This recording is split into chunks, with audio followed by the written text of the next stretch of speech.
बिस्मिल्लाहिर्रहमानिर्रहीम अस्सलाम वालेकुम। हबीबुल्लाह ऑफिशियल में खुशामदीद।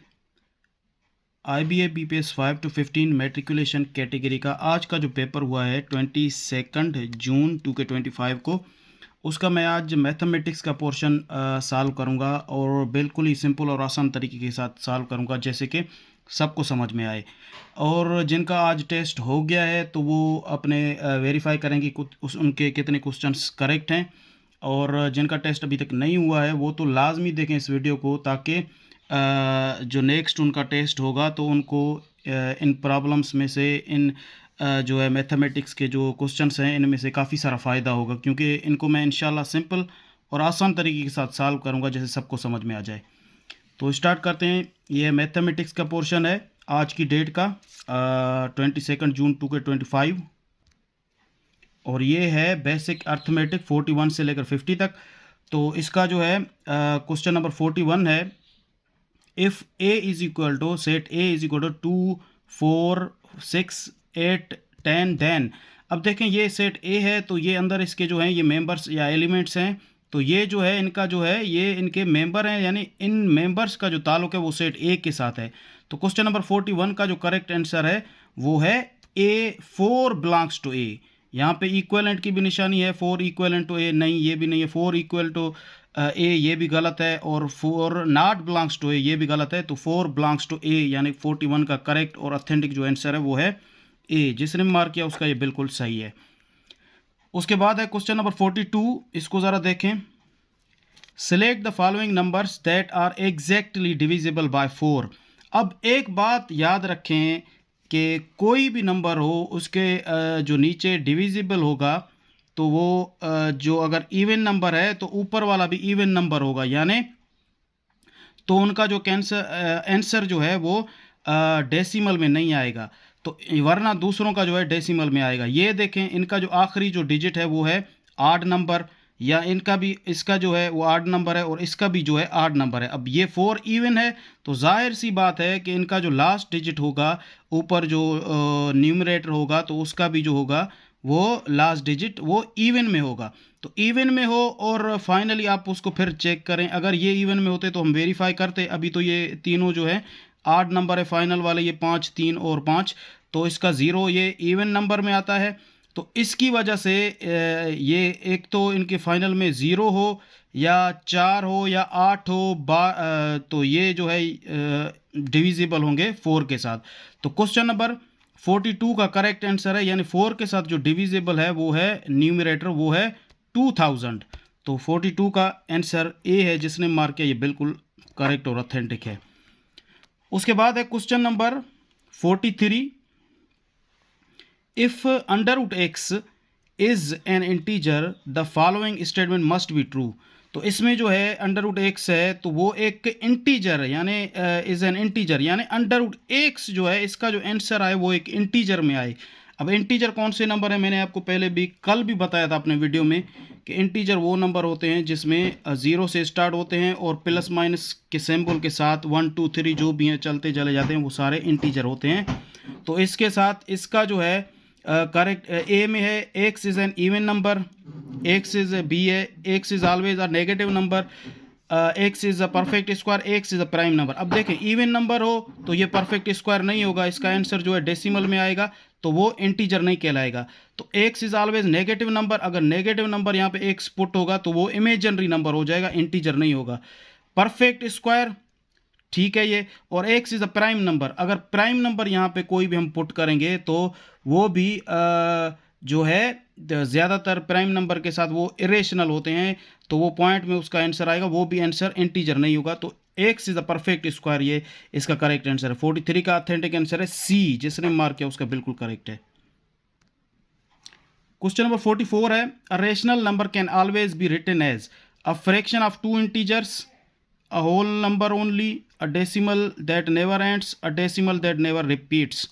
तो इसका जो करेक्ट आंसर है 44 का, रेशनल नंबर वो होता है जो फ्रैक्शन फॉर्म में होता है यानी पी अपन क्यू के फॉर्म में होता है, लेकिन जो उसका डिनोमिनेटर है यानी नीचे वाला जो है पी अपन क्यू के फॉर्म में होता है, तो ये जो है डिनोमिनेटर ये ज़ीरो नहीं होना चाहिए, तो वो होता है फिर रेशनल नंबर। तो क्वेश्चन नंबर 44 का करेक्ट आंसर है A, a fraction of two integers.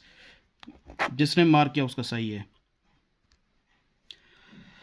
अब देखें क्वेश्चन नंबर 45 है z is equal to 0 plus minus 1 plus minus 2 plus minus 3 plus minus 4 और लगातार ये चलते जा रहे हैं इज डैश डैश, यानी ये कौन सा सेट है? तो सेट ऑफ होल नंबर्स। तो सबसे पहले मैं ये जो चार लिखे हुए हैं इनका बता दूं कि सेट ऑफ जो होल नंबर होता है वो w के साथ शो होता है और 0 1 2 3 4 ये लगातार इसके मेंबर होते हैं। ये सेट ऑफ होल नंबर है। सेट ऑफ कंपोजिट नंबर्स का सेट वो होता है ये सी के साथ शो होता है कंपोजिट नंबर का, और इसमें जो है वो सेट होता है जिसमें जो जो मेंबर्स होते हैं उनको अपना भी टेबल लगे और दूसरों का भी लगे। जैसे 4 है, ठीक है, और उसके बाद 6 है, 8 है, 9 है, 10 है और उसके बाद 12 है और लगातार ये चलते जा रहे हैं। अब इस पे जो है 4 पे 4 का टेबल भी लगेगा, 2 का भी लगेगा, 6 पे 2 का भी लगेगा, 3 का भी, 6 का भी। मतलब जो वो मेंबर जिनका जो है टेबल अपना भी लगे और दूसरे का भी लगे तो वो कंपोजिट होते हैं, और जिन पे सिर्फ अपना लगे तो वो प्राइम नंबर होते हैं। ठीक है, तो सेट ऑफ, तो ये z इज इक्वल टू जो है सेट ऑफ इंटीजर्स। 45 का करेक्ट आंसर सी है। जिसने मार्क किया उसका बिल्कुल ये करेक्ट है। और रेशनल नंबर मैंने आपको पहले बताया है कि p upon Q fraction form में हो, लेकिन q जो है वो 0 के बराबर ना हो तो वो रेशनल नंबर कहलाता है। अच्छा, उसके बाद क्वेश्चन नंबर 46 है 15 multiply by bracket 10 multiply by 6 bracket of is equal to. अब ये जो है एक खाना बना हुआ है कि यहाँ पे कौन सा नंबर आना चाहिए, मल्टीप्लाई बाय 10 ये इसके बराबर होगा। तो वो इस खाने में ये जो है स्क्वायर शेप में, तो इसमें कौन सा यहाँ पे नंबर ऑप्शन आएगा 46 में। ठीक है, तो सबसे पहले इसको आप सॉल्व करें, इसका आंसर क्या निकलता है। 10 मल्टीप्लाई बाय 6 ये हो जाएगा 60, 15 मल्टीप्लाई बाय 60 ये हो जाएगा आपका 900, आंसर इसका आएगा। अब यहाँ पे हम वो नंबर पुट करें जिसको मल्टीप्लाई 10 के साथ करें तो वो आंसर उसका 900 आ जाए। तो यहाँ पे जाहिर सी बात है यहाँ पे 90 पुट होगा। ठीक है, 90 को मल्टीप्लाई 10 के साथ करेंगे तो 900 आंसर आएगा, ये इसके बराबर होगा।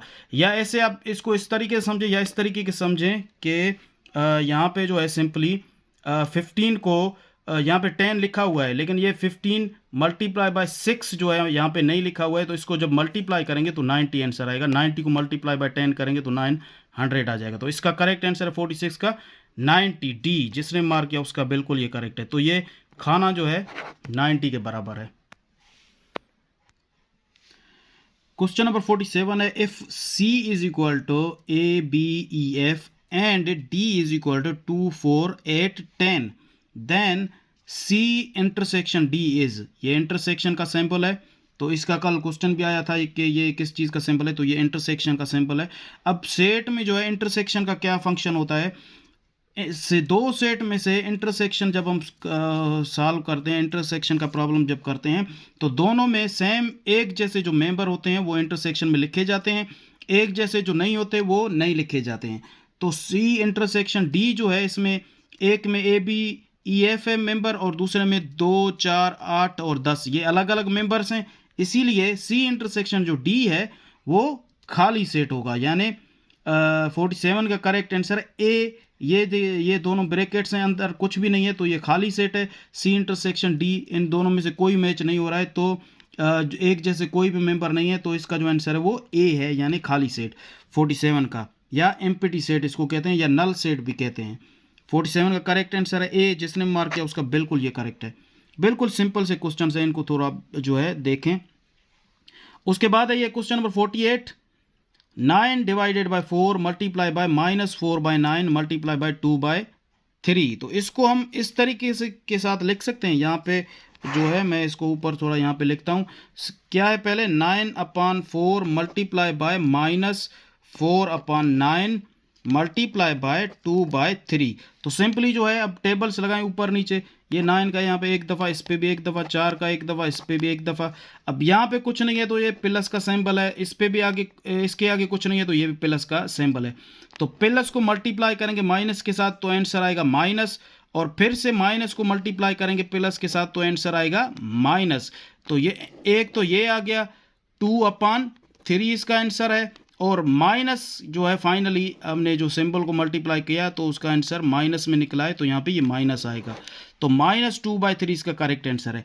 और एक और भी तरीका है, इसको भी समझें कि ये देखें यहाँ पे, अब देखें कि बीच में सिर्फ एक माइनस की सिंबल है और प्लस के हैं, प्लस इंटू माइनस माइनस है और माइनस इंटू प्लस भी माइनस है, तो इसके आंसर में माइनस तो ज़रूर आएगा ही आएगा, ये आप समझ लें। तो यहाँ पे जिसमें माइनस नहीं है तो ये भी आंसर नहीं हो सकता, ये भी नहीं हो सकता, माइनस नहीं है, ये भी नहीं हो सकता क्योंकि इसमें भी माइनस नहीं है, तो जाहिर सी बात है यहाँ पे माइनस है, तो इसका 48 का जो आंसर होगा वो डी ही होगा। तो करेक्ट आंसर है डी 48 का, जिसने मार्क किया बिल्कुल उसका सही है।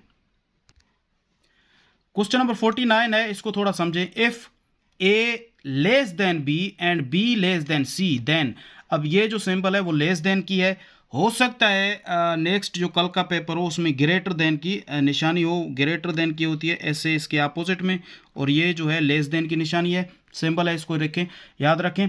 अब ये कह रहा है कि ए लेस देन बी, यानी ए का जो वैल्यू है या ए है वो कम है बी से या छोटा है, ए छोटा है बी से और बी छोटा है सी से, तो सबसे बड़ा कौन सा हो गया, यहाँ पे सी हो गया।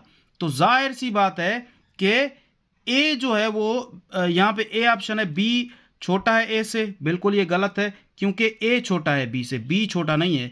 तो बी में है सी छोटा है लेस देन ए, ये भी गलत है, सी सबसे बड़ा है, तो यहाँ पे सी है ए लेस देन सी, तो बिल्कुल यही ऑप्शन, और b इज इक्वल टू सी ये भी गलत है, तो इसका 49 का जो करेक्ट आंसर है a लेस देन सी, सी जिसने भी मार्क किया उसका बिल्कुल ये करेक्ट है, क्योंकि सबसे बड़ा जो वैल्यू है वो है c का, क्योंकि a छोटा है b से और a b से छोटा है और b c से छोटा है, तो सबसे बड़ा c हो गया, तो a छोटा हो गया c से। 49 का c है जिसने मार्क किया वो बिल्कुल करेक्ट है। अब ये देखें question number 50, for two sets P and Q, if operation P is equal to operation of Q या operation on Q, then P subset of Q, P is equal to Q, P equivalent to Q, P proper subset of Q। तो इसका answer 50 का जो है वो correct answer है P equivalent to Q। यहाँ पे इक्वल की भी निशानी है लेकिन ये नहीं होगा क्योंकि दो सेट्स हैं, इसमें जो है O P operation on P और क्यू है, इसमें जो मेंबर्स हैं वो सेम नंबर के हैं, यानी अभी पी के जो मेंबर होंगे वो होंगे ए बी सी और क्यू के जो होंगे वो होंगे 1 2 3। देखें ये अलग हैं ये अलग हैं, लेकिन नंबर ऑफ जो एलिमेंट्स है इसमें भी 3 है इसमें भी 3 है, इसी वजह से ये दोनों इक्वलेंट कहलाएंगे, ठीक है, इक्वल नहीं कहलाएंगे। तो इसका जो करेक्ट आंसर है 50 का वो है सी, जिसने मार्क किया बिल्कुल ये एक्यूरेट और ऑथेंटिक है। इसके अलावा ये 50 क्वेश्चंस मैंने सॉल्व किए हैं, अब 51 से लेकर 60 तक का भी मैं वीडियो इंशाल्लाह बनाऊंगा, और वीडियो अच्छी लगे तो इसको ज़रूर लाजमी करें, दोस्तों के साथ शेयर करें और अपने जो है मार्क्स को चेक करें, वेरीफाई करें, जिनका टेस्ट नहीं हुआ वो तो लाजमी देखें। इस टाइप के क्वेश्चंस आ रहे हैं, कल भी इस टाइप के क्वेश्चंस थे, आपको काफ़ी सारा इंशाल्लाह फ़ायदा होगा, और मुझे भी दुआ में याद रखें। अल्लाह हाफिज़, थैंक यू वेरी मच।